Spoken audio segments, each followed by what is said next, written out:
Boa noite a todos. Agradecer a presença de todos. Obrigado.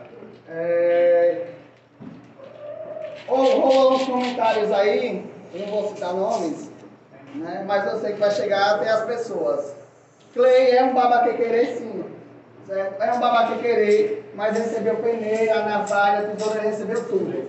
Se ele recebeu com a minha presença, que hoje sou o pai de santo dele, ele está fazendo a primeira IAO que foi feita junto comigo. Quem quiser saber como ela foi feita, é só me chamar que eu mostro os apetrechos que eu usei para fazer a nanja.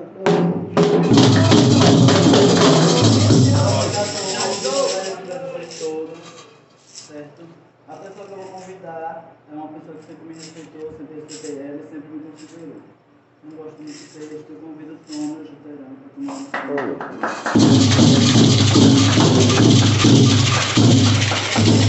Quem vai tomar agora? Babá Pedro. Foi promovido a cameraman. Cameraman agora, Babá Pedro. Vamos lá. Não é pra botar a mão na É câmera, só não. segurar, né? Tá, bota. Isso mesmo. Uma honra, boa noite a todos. Boa noite. Nós a gol de poder do meu fã, a gol dos meus mais velhos, a gol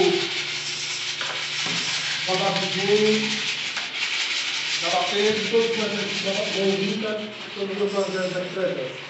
É uma honra muito grande estar tirando o grupo dessa Galo de Anã. E sem muitas delongas, vamos saber o nome desse novo na nossa região. Vocês ouviram? Não. Então vamos lá, mais uma voltinha.